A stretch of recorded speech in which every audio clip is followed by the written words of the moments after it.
One of the first things that I want to do is go to make sure that I have applied the texture, clarity, details, and lens corrections. When I come over, I see that that's already done. If it wasn't done, I would do that now. I add a +10 to both texture and clarity. Then I'm going to drop down and check my lens correction. What I do in Lightroom is I have Lightroom to remind me what lens I shot with. And that shows up here. I shot with the EF70 to 200 millimeter Canon. So I've already selected to remove the chromatic aberrations and the enable profile corrections. And in the lens profile, I opened it up, selected Canon. It was smart enough to know that I used the Canon EF70 to 200, so that's fine. So what I'm going to do right now is my white balance is pretty good. Everything is pretty much set up on this. So I'm going to go ahead and open it up in Photoshop. I come down and I say edit in, and I open it always as a smart object in Photoshop so that I have the opportunity to come back into Lightroom if I needed to and change some of the settings here. But now, once I get into Lightroom, into Photoshop, one of the first things that I'm going to do is I'm going to create a second layer. I have an action set up to duplicate this and rename it to base. If I were going to do any liquify adjustments, I would normally do it here.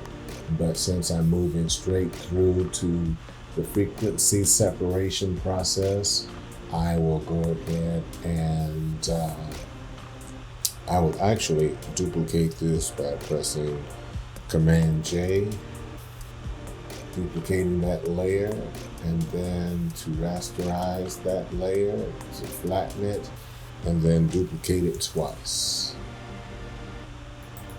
I'm going to name this my high, my low. I'm going to create a new layer,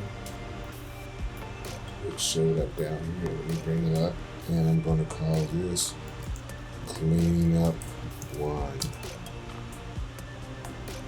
I'm going to take these 3 layers and put them in a folder.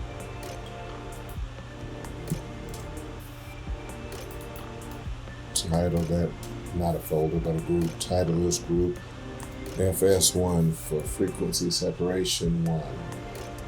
So I'd like to try to stay organized. Turn off my high layer. I'm going to go to my low layer. And Derek Smith taught me this. Derek Blanks taught me this. And I'm going to go into noise, dust and scratches, and go with a tenor. Go with a tenor because I want to keep some of the texture down here on my low. I don't want it to look fake. So this is something that I kind of play with. It just depends on the image. So I'll come up next to my high, turn it on, go to image, apply image, select my low layer, set it to add, and then invert that, which gives me my details. And then so I can see that, bring it down and use the linear light setting here.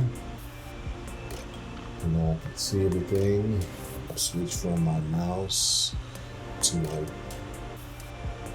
my pen and go to my mixer brush. And then just kind of blend some areas in.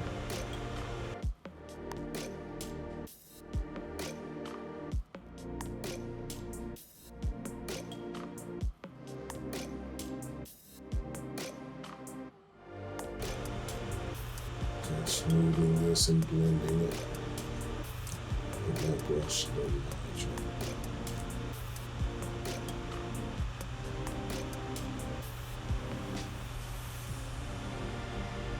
I just want to blend where the colors, the tones change to make that change as gradual as possible, as soft as possible.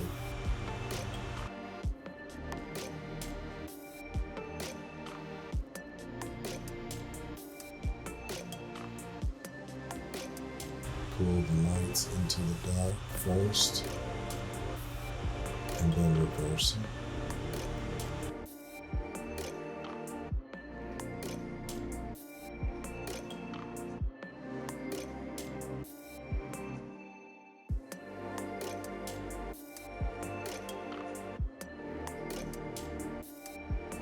I don't want to really get rid of these smile lines or some of the natural aspects of the image.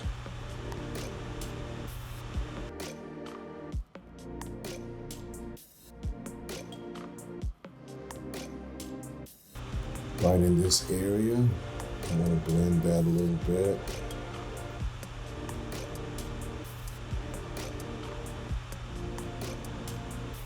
I don't want to flatten anything out. Just want to blend it in. Soften it a bit.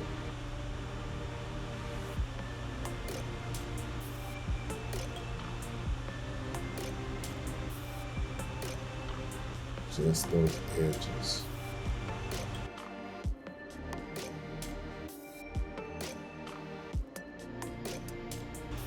Just these little areas.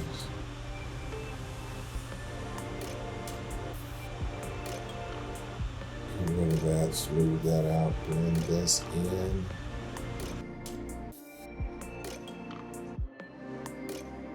And just take a quick look.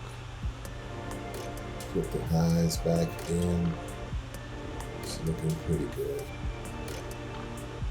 Take the highs back out. And what we're doing is separating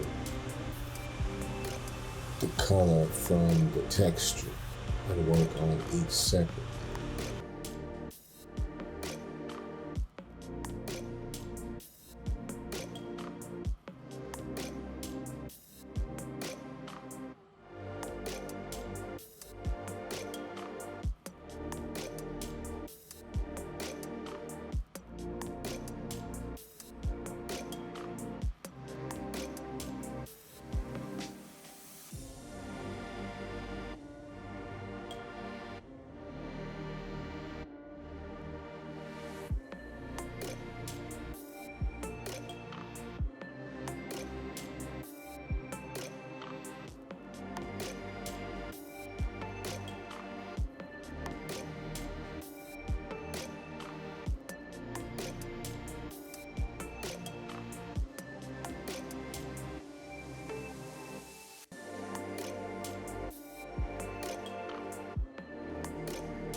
Kind of blend this area a little bit more.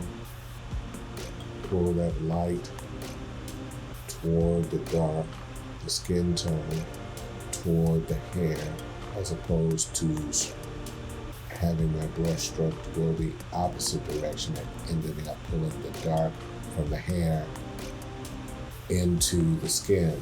I go from the skin toward the hair, to keep from contaminating the black from the hair onto the brown of the skin. And I'm just kind of getting a larger brush And just go over this a little bit. Just blend it.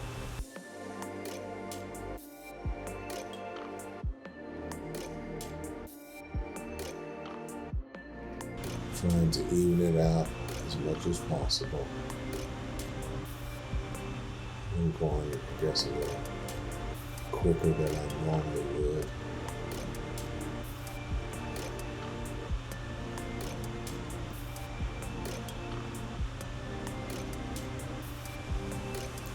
I want to make my brush a little bit smaller just to work on that little spot there. Blend it in. Blend this in. Feels like I have some stroke marks up here, so I want to make my brush larger to smooth in, taking the dark into the light like that.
Clean up this edge a little bit.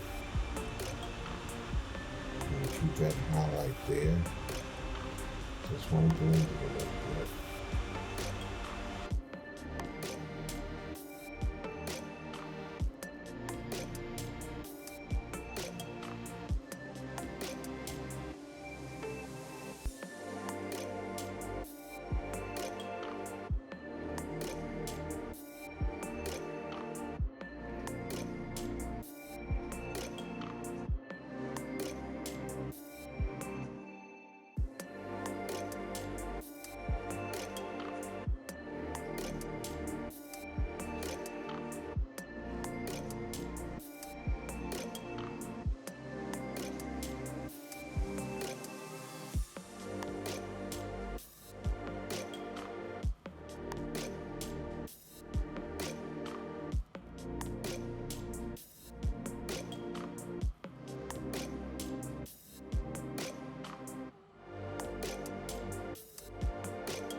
pull back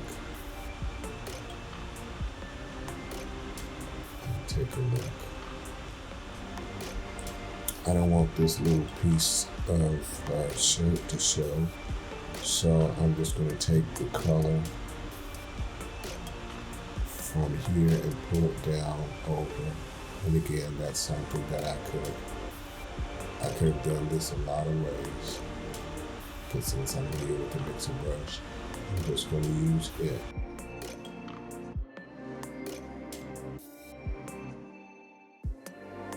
Okay. I'm not going to clean up a lot of these stray hairs on the locks because in real life, they're going to be there. It's the characteristics of locks. You don't want things to look too perfect. So I bring my highs back in, go select up my high layer, switch over to my stamp tool, save my work again. Then I'm going to come and take another snapshot of my work.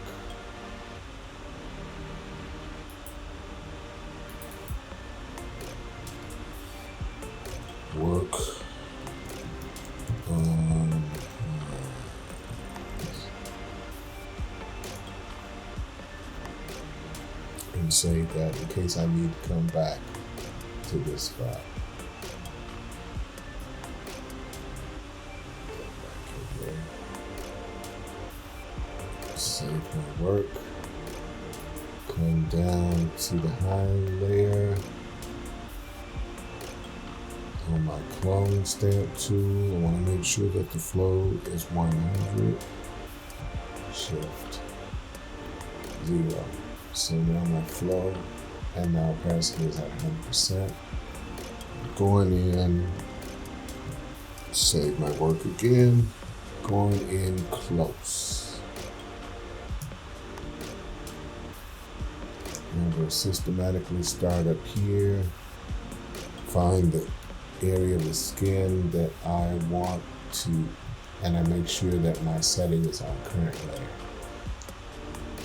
Find some good texture, pop it over the bag, pop it over the bag, select, and place. So this is kind of like popping those bubbles that you get in packages that are shipped to you or packages that you ship it. They have that packing bubble in there, and sometimes when you get it, people will just sit there and just pop each one of those bubbles. That's kind of like what this is for me, popping bubbles, finding texture and replacing it. Just take it from there, put it there. Taking, replacing. Taking and placing.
Not bad. I like it. Some would say to remove the veins in her eyes, but I personally don't always do that because they're not distracting to me and they are natural.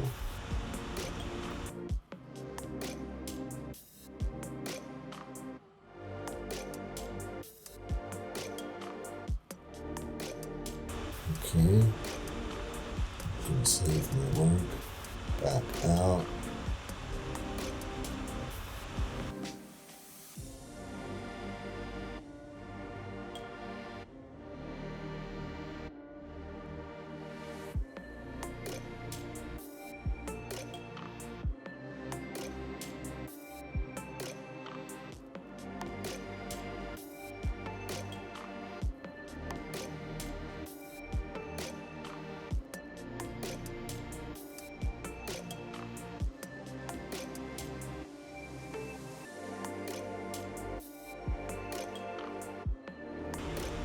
Back out, take a look at it, pretty good.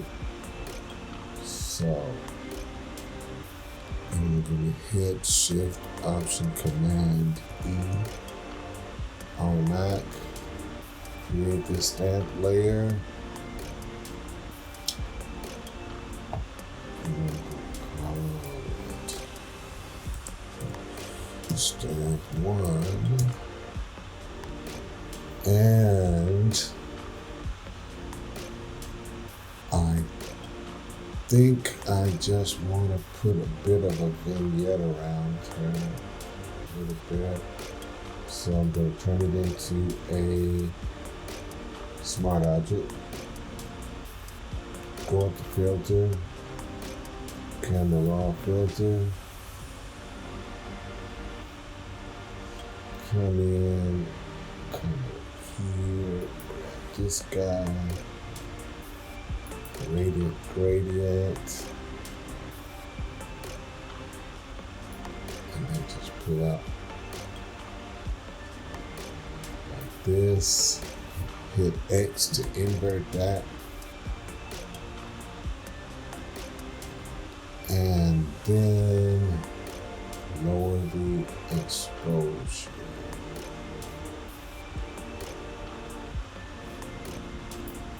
I'm going to reduce my feather.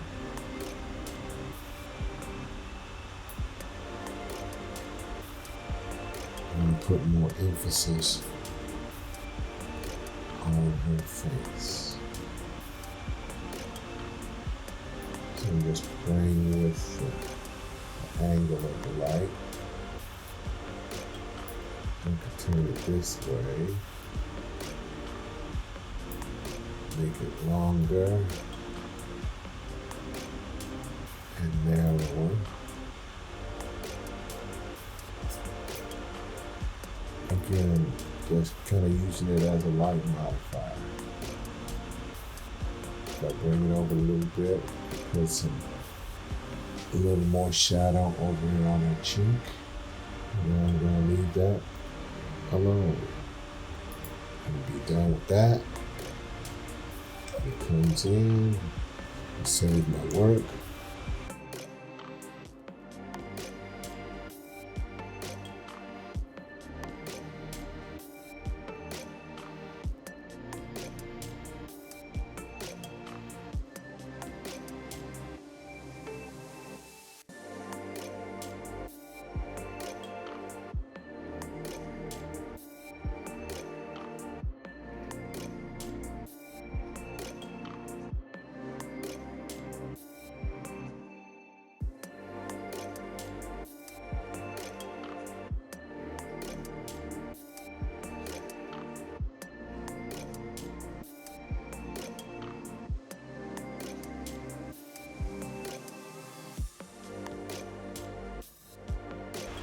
To save my work, I'm going to get my logo from the library, pop it on there, always sign my work. I always put my brand on my work.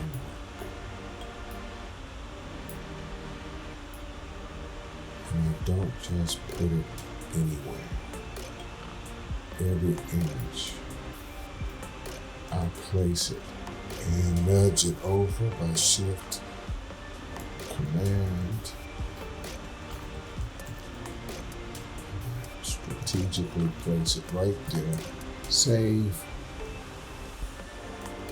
export.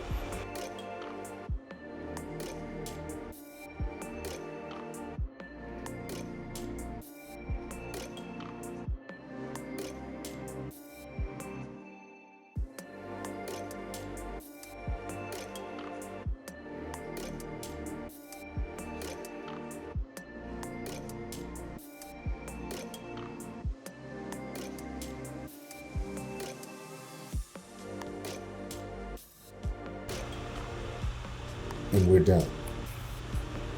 If you have any questions, let me know. Hope this helps somebody. I think Derek Blanks, he is the guy that took the time to help me learn.